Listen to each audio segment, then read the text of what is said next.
Hello everyone and welcome back to HermitCraft Season 10. And to this, the last of our trio of pre-recorded episodes while I am away in South Africa visiting my family. Yes, in current time, I am getting on an aeroplane in about 40 hours from now. So panic is starting to set in. I still need to pack. I still need to finish and edit this episode, get everything scheduled on YouTube and whatnot. So yes, real-life Rendog at this moment in time is currently panicking. Although at your time of watching this episode, real-life Rendog is probably on the beach, chilling, taking in the ocean, taking in some sun rays and whatnot, and having a great time. And yes, I should be back with you very soon. In fact, a couple of days after you watch this, I'll probably be back in England and back on the HermitCraft server for real. But guys, thank you so very much for all of the love that you might have been giving me over the course of the previous 2 talky episodes. I know it's not your usual HermitCraft content, just me talking for 30 minutes and doing some work on walls and paths and whatnot.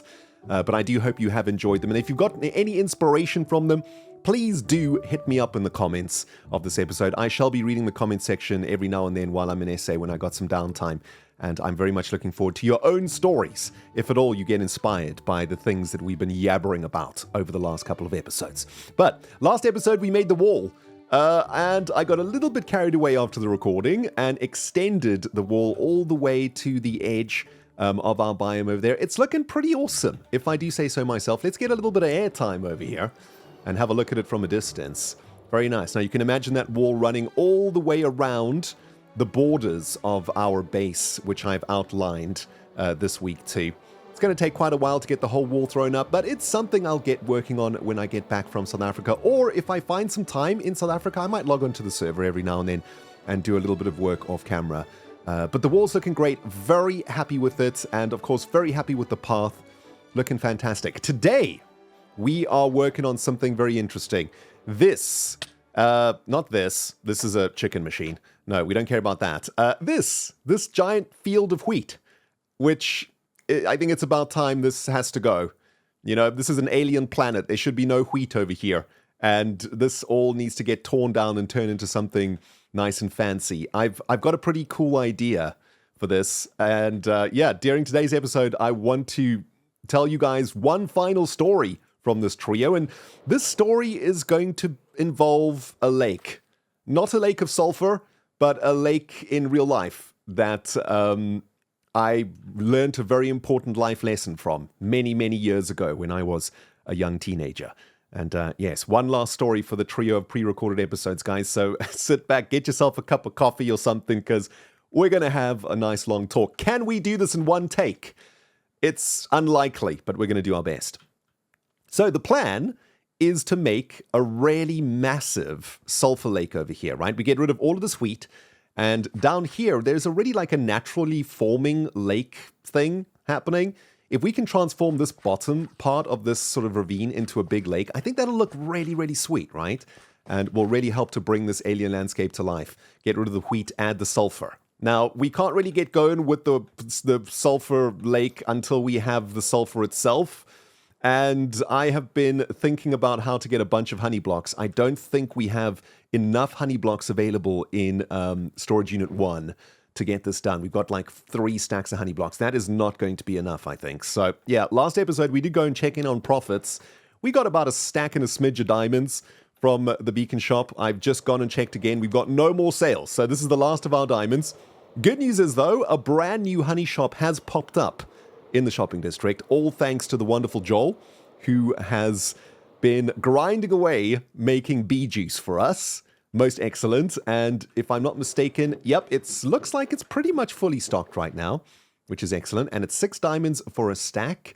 We got enough diamonds to stock up here, right? I'm thinking maybe we start with 9 stacks. That should probably get us decently far into the project. We can always come by more if we need.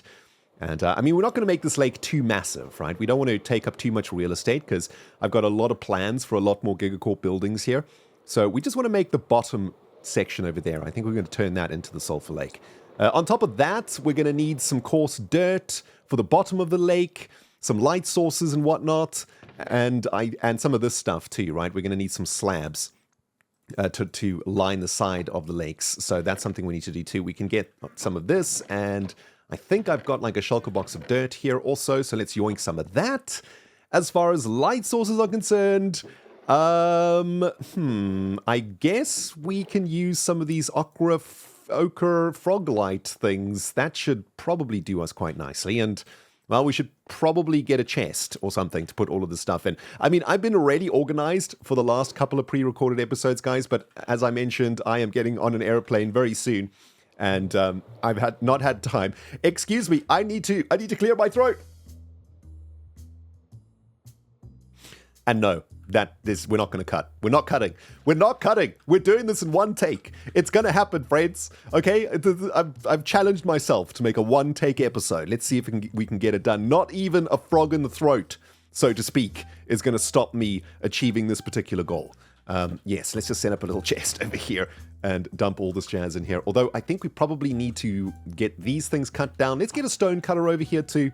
And with all of that and a bed too, and with all of our tools ready to go, we should be fine and dandy. Let's get a crafting table over there too. Let's get a bed. Oh, jeez. I probably should have just spent a couple minutes organizing, but it's fine. Like I mentioned, right? In mild panic mode at the moment. But yes, so a lake. Let's talk about a lake. I've got a very interesting story to tell you about this.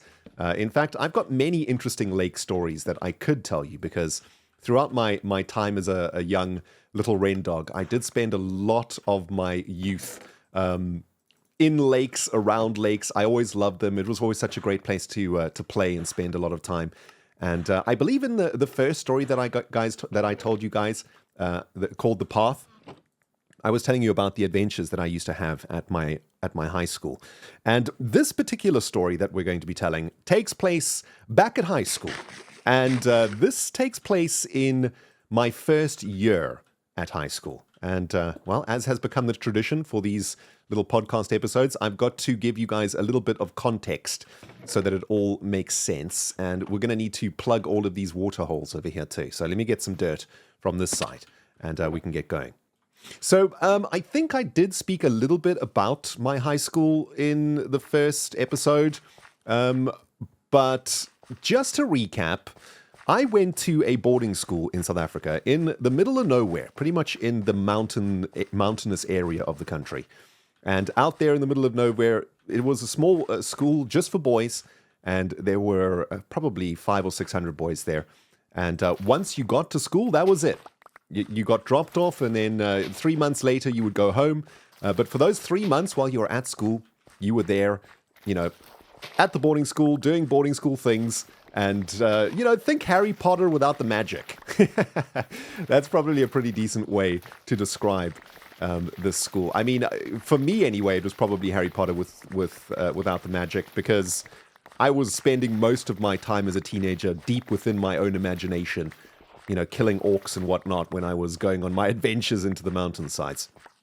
But the first time that I went to the school, I was quite young. I think I was 12 years old, because my birthday is at the end of the year, October 11th, don't forget it. So by the time I got to high school, I was still a little bit young compared to some of the other kids there, most of which were already 13. But yeah, I was about 12, still quite a young kid. I grew up in a pretty, safe, unassuming household. I didn't ever really have any worries. I was never left wanting. I always had a great upbringing and whatnot as I was growing up. My parents did such an absolutely fantastic job looking after me, giving me the best life that I could possibly have.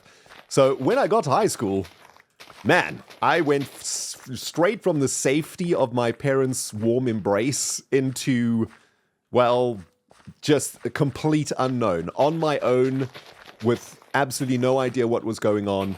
And, I to this day, even though it was a really long time ago, I do remember the day that my parents dropped me off for the first time and left. We all drove down together to the school with I had a big metal trunk with all of my clothing and my sports gear and everything that I would need for boarding school in this huge trunk. And my parents helped me carry it, of course, to my dormitory. When I first got there, we sort of parked behind the dormitory and carried all of my stuff into my dormitory. And I was sharing a dormitory with, I think, 5 or 6 other kids. just in one massive dormitory. My bed was like in the corner. I just had a small little cupboard and a bed and a windowsill. And my trunk went under the bed, and my cupboard was just big enough to, had 4 or 5 shelves in it and just enough space to hang up my blazers and my jerseys and stuff. And my mum helped me unpack my trunk and get my little area set up. And in fact, it's a story that we tell at all the family get-togethers. I was there in my new dormitory, and some of the older boys were there helping out. And by older boys, I mean, in South Africa, we call your final year at high school is called matric. And by the time you're in matric, you're 17, 18, you're an adult, And for the beginning of a new school year, it was the matric's duties to help out with the new boys that were arriving at the school, carrying the trunks and helping the kids to their dormitories and, answering the questions that the parents might have, etc. And so there were a couple of matrics in my dormitory with me, helping me unpack. And my mum was helping me unpack my trunk. And my beautiful, amazing mum left me in the lurch a little bit because one of the final things that she gave me was a box of Kleenex that she put on my windowsill. Of course, she was putting it there so that I could blow my nose or whatever. But, to the older boys and to the rest of my peers in the dormitory, it looked like those Kleenexes were there for me to wipe my tears. If I was going to start crying or something, I'd have some Kleenexes to help me out. And I did get slack for those Kleenexes for a few months after I first arrived at school. But yes, I remember that day very distinctly. My mum put the Kleenexes down, and then we went back to the parking lot to say goodbye to each other. And that was the last time that I saw my parents until the holidays 3 months later. And all of a sudden, for the first time in my little life, I was very much all alone, along with all of the other young kids who had just arrived too. And I remember spending the first few hours after saying goodbye to my parents in the parking lot. I went back to my room and just sat on my bed and started to, become acquainted with some of my roommates. And to this day, I still remember them fondly. They were the first batch of guys that I spent time with at the school. And every half a year or so, we would switch dormitories and switch roommates, just to meet new people and not spend the entire time at school with the same people. So I did spend a lot of time with a lot of different boys. But that first batch of boys that I met, we became very close. We were sharing a trauma together, so to speak, right? I say trauma in a very loose way. It was none of us really knew what we were doing. We were all quite privileged children coming to this school from the big city. We didn't really know what was in store for us, and we found solace in the fact that we were all in the same boat, I guess. Now, one of the things about these kinds of boarding schools, and I'm not sure exactly what it's like elsewhere in the world. I can only assume that it's quite similar to boarding schools in England, because some of the boarding schools, and this particular boarding school in South Africa was probably quite influenced by the British side of South Africa. But one of the things that occurs at schools like this is something that I suppose you could refer to as initiation, which is, I guess, some sort of a rite of passage for the new boys who arrive at the school, the new girls too, of course. There's all girls boarding schools too. If any of you ladies out there went to an all-girls boarding school, and you want to share some stories with us, I would love to hear some stories from the all-girls perspective, because, who knows? Is it similar to an all-boys experience? I'm not entirely sure. But certainly at these all-boys boarding schools, there's this thing called initiation. And generally speaking, initiation is a rite of passage that you must traverse down as a new boy at the school, or a new girl at the school, right? And then it usually involves something reasonably scary to do, something, painful or something like that. For example, perhaps having to run 10 miles at night, around the football fields, or I don't know. There's many different forms of initiation that can occur.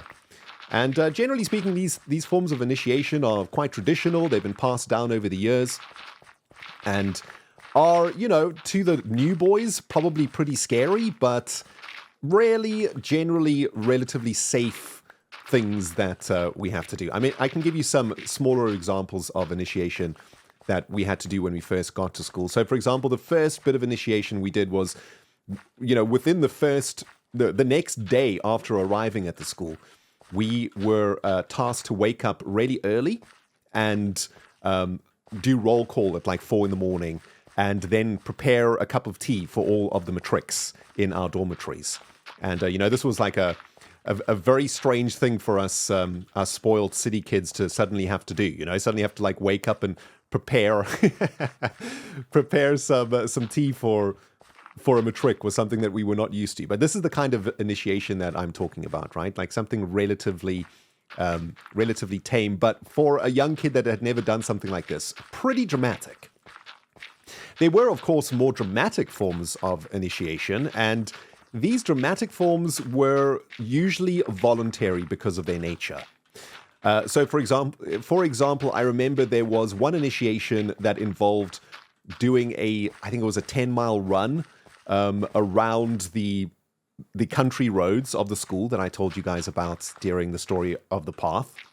And, this was something that you could volunteer to do, but because it was quite a difficult and physical thing to have to do, you didn't have to do it. But the thing about voluntary initiation, especially in an all-boys environment, is that voluntary is not necessarily voluntary, right? It's sort of like, yeah, you can do this and you can opt out, but if you opt out, it perhaps says something about your character, perhaps, or perhaps your perception is that you might be judged as being a bit weak or something like that, right? So generally speaking, whenever an initiation task came up, most of us would do it unless we really, really didn't want to, or, we couldn't for medical reasons or something like that, right? As far as I remember, though, none of the initiations were that terrible. We actually had like a ton of fun at that school. I remember one of the initiations that I had to do probably a couple of months into the first term was we had to go and raid another dormitory across on the other side of the school's grounds and pillow raid basically the new boys in that dormitory. So at 2 or 3 in the morning we had to wake up, and the whole goal of the initiation was to not be caught by either teachers or matrics who were also looking after, matrics were tasked to look after the dormitories while the teachers weren't there. So the goal of the initiation was pillow raid another dormitory and don't get caught. And of course, that particular raid did not go as you might expect. We woke up at 1:30 in the morning, trying to be sneaky ninjas. I remember tying my school tie around my head, like a karate ninja. And we were all very excited to go off on our mission. And we were going to raid the dormitory that was furthest away from our dormitory, because that was the task that had been set by the initiation taskmaster. And we traversed across the schoolyards, going in between the cloisters and the corridors silently, no shoes on, barefoot to try not make any noise. And we got to the opposing dormitories entrance hall, and everything was going great. We got into the dormitory without being caught, but I suspect that there might have been some foul play afoot, because as we approached the new boys' dormitories and as we were about to begin our attack on the new boys' dormitories, who was waiting for us in one of the new boys' dormitories sitting on the end of the bed? It was one of their matrics, and all of them were battle ready. They all had their pillows ready to fight. They all had their ties tied around their heads, and we were made to put our pillows down, and they attacked us, and we were basically left defenseless and beaten into a pulp, so to speak. Not really, but we lost that battle, let's say. Anyway, that was almost a cut. Almost pulled it back though. Anyway, before I carry on with the story, let's take a quick look at how this is going. I don't want to push this too far without checking. So that's the size of the lake that I'm thinking. I mean, it could be a little bit bigger maybe, and I definitely want to have the lip of the lake over here extended just a smidge. But I'm thinking, can we make this like a little bit wider? Because if we get rid of all of this wheat, it might look a little bit odd. Although it does give us a bit of space there for some sort of a facility that is maybe pumping the sulfur into this lake. You know what? I think this is a decent size, but I do want to get rid of all of the wheat next. I think that's a good next step. Yeah, let's clear all of this foliage, and that'll give us a really good idea of what this is going to look like. I suppose this gives us a great chance to collect some wheat too. And on the way, we'll plug up all of the water holes so that we can dry up this little farm over here. So yes, initiation. How has this initiation story got anything to do with the lake? Well, it came to pass that one of the initiations that was required of my particular dormitory, every house at the school had different initiations, and my house, one of the biggest initiations of my house involved a swim across a very cold lake at 5 o'clock in the morning before the sun came out. And by very cold, we're talking about, I don't know, it was sometime during autumn or winter when the temperatures dropped to close to about 3 degrees outside, 3 or 4 degrees. So not like ultra freezing, but, pretty ridiculously cold. And the premise of this initiation was that we all would have to wake up at 5 in the morning and head out to the banks of this lake, which was about half a kilometer or so from our dormitories. And the reason that this lake swim was the initiation of my house was because the house was really close to the lake. It was quite easy to get there without being detected. Remember, these initiations were not quote-unquote legal, so to speak, right? We weren't really allowed to do these things. The matrics would do them because they were just a part of the tradition of the school. But the teachers knew that we were doing these sort of things, but we weren't really allowed to do them. And if we were caught by teachers at any point, then the teachers would stop the initiations happening. So all of these things were sort of done covertly. And, this lake, because of its close proximity to our house, was a perfect location to, cause a little bit of pain to the new boys, especially considering the requirement was to swim across the lake at 5 o'clock in the morning in about 3 degrees. We also had to run to the lake, and we were only allowed to wear our athletics gear. And athletics gear was basically a vest and little shorts, little white shorts. That was it. That's athletics gear. So that's what we could go to the lake with. We were allowed to take our shoes also if we wanted to, but I think a lot of us went barefoot because we didn't want to leave our shoes on the edge of the lake when we got there. We just wanted to swim across and run back to the dormitories into a hot shower as fast as possible. Just get it over and done with as quickly as possible. Now, this swim had been done, by hundreds of kids in the past. It was a yearly tradition that happened at my house and at my school. And there never was really any problems with it other than perhaps a couple of kids getting a cold every now and then, from the freezing cold water that they were swimming in and perhaps not getting warm enough quick enough afterwards. But on this particular, in my particular group of new boys, there was a kid who let's call him Reggie, okay? Let's call him Reggie. Now, Reggie had pretty bad asthma, and we all knew this from an early time, from the earliest days of getting there, because I remember within the first couple of nights, Reggie having quite a bad asthma attack at some points in the middle of the night. The whole house could hear him coughing, and we all sort of woke up and went into the passageway to see if he was all right. And, he had his inhaler and stuff, but, he was sort of struggling that night, and he went and spent the night in the infirmary, or, the little hospital that's on the school grounds. And, Pearl is here. Hey, Pearl. Just as we're getting into the crux of the story, here come the distractions. It's not going to happen, guys. It's not going to happen, okay? We're keeping focused on this one. So yes, Reggie. Reggie had a bit of an asthma problem, and we all kind of knew this, and we were all a little bit concerned about Reggie in particular, because as the day of the Great Lake Swim approached, we were quietly talking amongst ourselves about the fact that we thought Reggie shouldn't come along. Now, you must understand that in an all-boys environment, it is a little bit like Lord of the Flies. Not entirely, as aggressive as that. There's no violence or anything like that. But there is certainly a strong sense of camaraderie and a strong sense of, trying not to let your teammates down, trying to be a strong man, all of these sorts of things. And there certainly was that in our group too. You see, my group of new boys, let's just say we weren't exactly the most sporty batch of boys that had ever arrived at that school. In fact, most of us were pretty much nerds. And, we did catch a little bit of flack for that from some of the other boys in the school. And, as the day of the lake swim approached, we were very keen to not only prove to ourselves, but prove to the school that we were capable of doing the swim and surviving it and getting across to the other side without any problems. By the way, I've just realized something. I think I might have made this lake a little bit... I think we have to go down one more layer, right? If this is going to be where the sulfur juice is. Do we want to go down one more? I can't remember exactly how I did this at the other pools. Let's have a look at this. I just flew through the rubbish. Unbelievable. Let's have a look. I think these are only one down.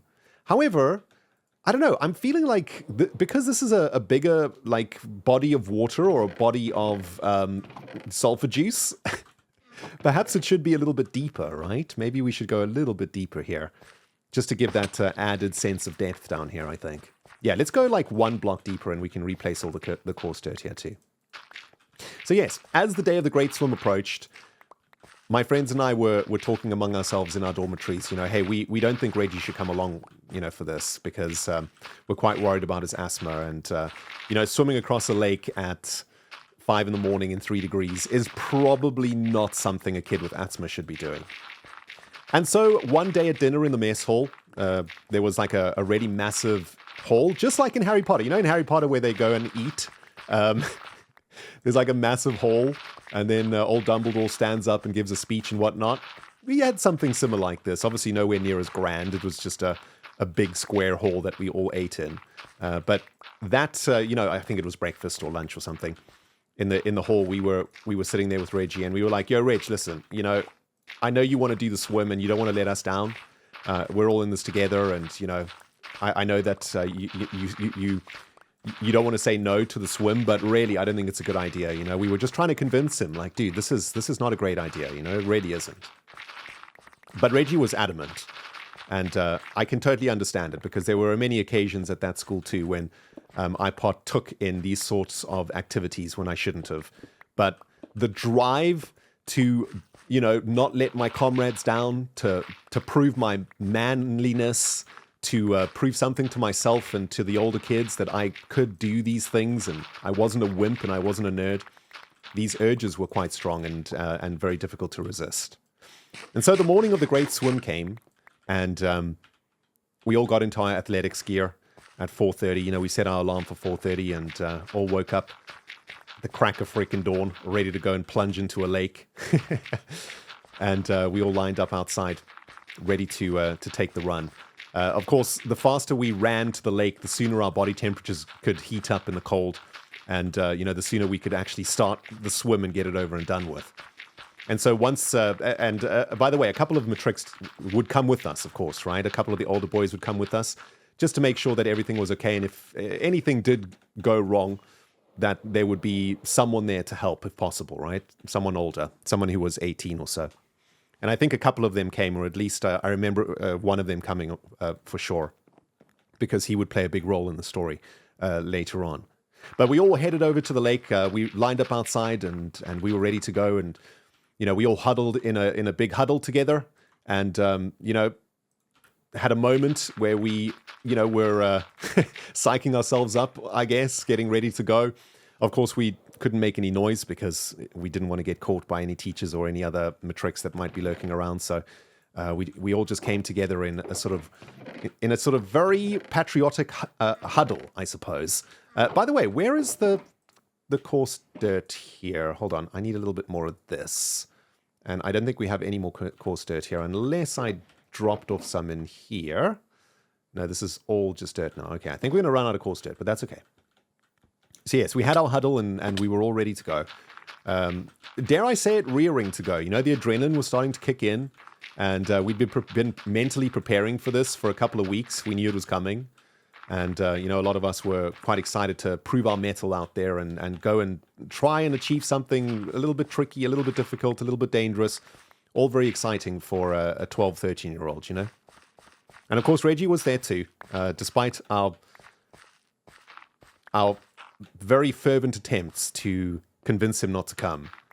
He would not say no, and so he came with, and I believe the Matrix, or the Matrix that came with us, I think they might have brought some towels along for the journey too, but I can't quite remember, because I do remember at some point towels being involved. So perhaps they did bring some with them just in case, or I suppose to help out. Maybe it wasn't as bad as I remember. You know, I'm probably exaggerating the intensity of the whole thing. But you know, for a 12-year-old, it was a very hectic thing. In fact, running through my mind was ideas of being eaten by a crocodile in that lake, maybe, or you know, dying of cold, or you know, freezing to death. I don't know, all sorts of terrible things were going through my mind, and going through all of our minds, I suppose. But I guess because the Matrix had done it themselves, they were probably reasonably prepared. Anyway, we did our huddle, and we all looked up at each other, and we were ready to go. And so we began the great sprint all the way out there to the lake. And as I say, it was about half a kilometer away from our house. So not too far to go. And well, it was pretty dark, and we had to run through like a path through a little bit of forest, and then onto a dirt road, and then you know, if the lake was here, for example, let me you know what, let me draw this for you. Okay, so here's the lake. It was something like this, right? And our house was over here, and through this area there was like a little forest, and then there was like a dirt road here. So we had to like run through this little forest, and then run up the dirt road, and then that would take us to the bank of the lake.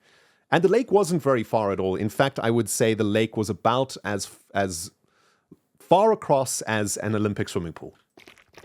Just to give you a perspective of the size of these things, right?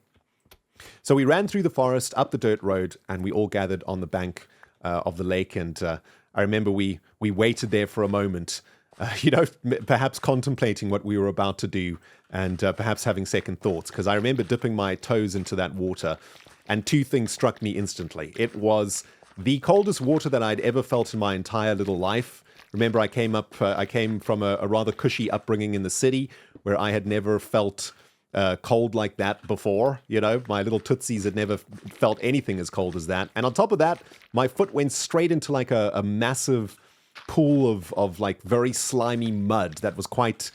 it was a viscous mud, but at the same time quite slimy because of the cold, I suppose. I suppose it had been made, a little bit more viscous by the cold air and whatnot. And the first thing that came to my mind was leeches. I'm going to get leeches all over my body. And if I'm going to be honest right now, guys, I was 12. I thought I was going to get leeches in unmentionable places. That's what terrified me the most, okay? Look, you'd feel the same way. Trust me. Anyway, we were all standing there on the edge of the lake. And there Reggie was also, standing at the very end of the line. You know, we were all sort of lined up like this along the edge of the lake, looking across the lake like this. And the sun was sort of over there, just starting to peak, a little bit of orange to the far horizon. And we were all breathing smoke, breathing steam out of our mouths. There was a little bit of, you know, smoke coming off of the water, and everything was very cold. We were starting to feel the cold air again after the run. And before we knew it, one of the Matrix who was standing here did the call. 3, 2, 1, swim! And so we jumped into the lake, all of us, including Reggie. And I very clearly and distinctly remember an insane, sudden burning going across my entire body as I plunged into that water. Every nerve of my skin was on fire. It was so cold. And my reptile brain just kicked into survival mode, and I started to swim as fast as possible with only one goal in mind: to get myself to the other side of that freaking lake, to get out of that lake and finish this initiation, prove to myself that I was a man, and prove to the school that, yes, I loved computer games and magic cards, but at the same time, I was capable of doing things like this.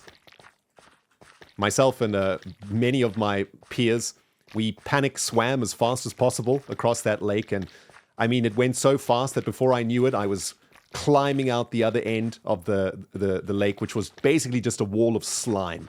I remember having to claw my way up in an embankment of slime. That slime going in between my fingers, stinking like rotting moss and rotting foliage. You know that smell of an old bog or a swamp? That smell was infesting my nostrils and overtaking my senses. But I'd made it.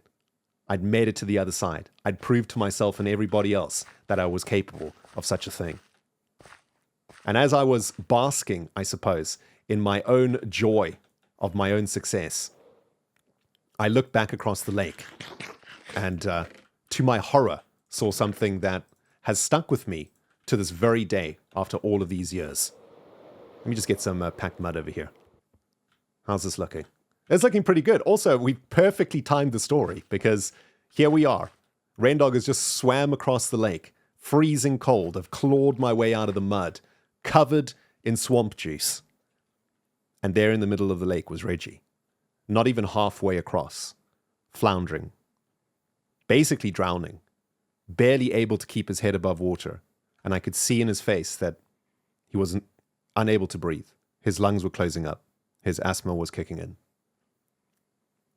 And it was in this moment that I have never felt such a combination of panic, fear, guilt, and just complete and utter disbelief at what I was seeing. Because up until this moment, I was indestructible. We all were.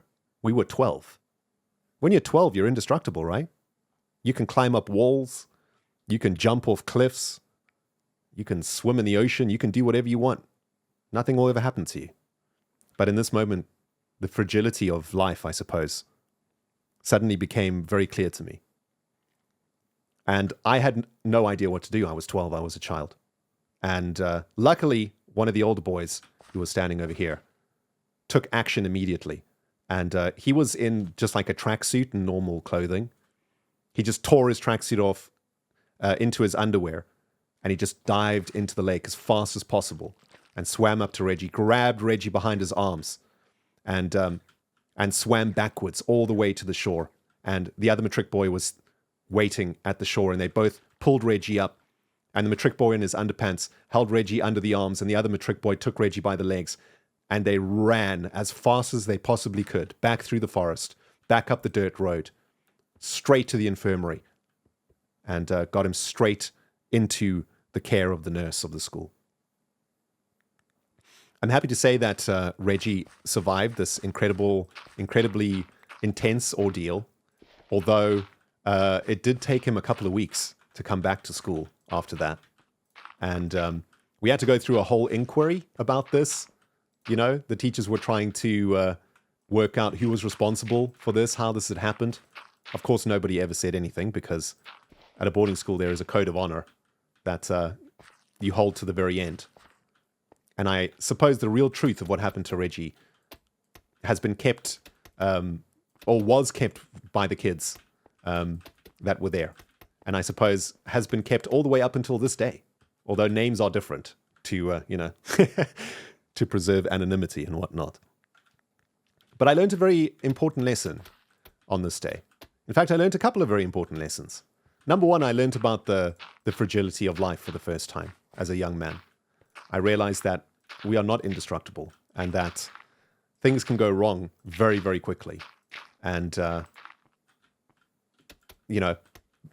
our lives are to be respected in this way. And, we need to take care when doing dangerous stuff. But the second, I think, most important lesson that I learned is that sometimes it's better to put yourself out to help someone that really needs it. Sometimes it's better to put your pride aside to help somebody that may not be able to help themselves. Sometimes in a group of people that you might be with, there might be someone who is more vulnerable than you, or more vulnerable than your group, who needs somebody to stand up for them and speak for them, to ensure that they can be safe and not find themselves in these sort of situations. And certainly Reggie was an example of this. In fact, if I could go back in time, what we should have done is probably in solidarity with Reggie, all refused to swim across that lake. We should have all put our pride aside, put our egos aside, and said, we're not doing this. We are not going to swim across this lake. This way, Reggie wouldn't feel left out if he was forced to not swim across the lake, right? We also could have said no, could have forced Reggie to not swim across the lake, but that would have probably damaged his ego quite a lot. And it would have shown him that we had his back and that we were willing to take the hit for him, acknowledging that in this particular situation, he probably needed us to help him out a little bit and to not allow for this very dangerous thing to happen to him. I guess it was a moment in my life where my empathy nerve kicked in, or at least kicked into to overdrive. It was a moment in life where I started to care more about those that I cared about, if you know what I mean. I started to put myself in other people's shoes a little bit better, and to think less of my own situation and my own concerns and worry a little bit more about those who were perhaps doing whatever I was doing with me. Now, I don't know if this is a valuable lesson or if there is some sort of a lesson to be told here, but I thought it was an interesting story to tell, and one that I have remembered all the way to this day, and one that I always wanted to document in some way. And if anything, this video has, you know, when I look back on this when I'm an old man one day, I no doubt will perhaps forget the story at some point in the future. And I'm glad that I have documented it, because that was a big moment in my young life, a big moment where I started to think a lot more about others and less about myself, even though it took something almost tragic to happen for that to kick in. I wonder if you have similar stories, moments of enlightenment during your childhood where perhaps you were wrapped up in something that you didn't realize, and afterwards came out the other side a more grown-up human being. If you do and you're willing to share, please, comment section below, go for it. I would love to read your stories. In fact, I would love to read your stories while I'm chilling on the beach with my brothers, staring at the ocean and thinking about all of these crazy things that have happened in my life. And I would love to share some of the pains and the joys that all of you out there might have experienced at some point too. Please don't be shy. Anyway, that's the lake done. Wow, we did this in one cut. Hey, we're getting better at this. Too bad this is the last in the series. I don't know, maybe we do some more of these at some point if you guys really enjoyed them. But let's take a look at the lake. It looks so much better, doesn't it? Now that we've gotten rid of the wheat. That does look pretty cool. Although I feel like the lake needs to be a little bit fatter here, right? You guys feel that? It needs to have a little bit of more definition. It does this weird, like, this is more like a little river. I think I might expand the lake like this as the last thing I do before I get on the airplane. But that's looking great. Got to get rid of this last of the wheat too. And I got to say, even though we've just had 3 talky episodes, we actually managed to do quite a lot over these last 3 episodes. We did the path, we did the wall, we did the lake. And in and amongst all of those projects, we told some stories and hopefully, I don't know, learned something. I certainly have learned some things about myself, and I hope you have too. Guys, thank you very much for watching, and thank you for supporting these last 3 episodes if you have. If you've watched to the end of all of the last 3 episodes, I'd love to know in the comments. Let me know, right? And yeah, if you have any stories to tell, please. I am all eyes. I look forward to reading them. Next episode, I will be back in England and back on the HermitCraft server full time. We will see you back again on the server real soon, back on Twitch, etc. Until then, from real life Rendog right now, I wish you all a wonderful start to April, and look after yourselves, look after each other, and we'll see you again real soon. Bye, guys.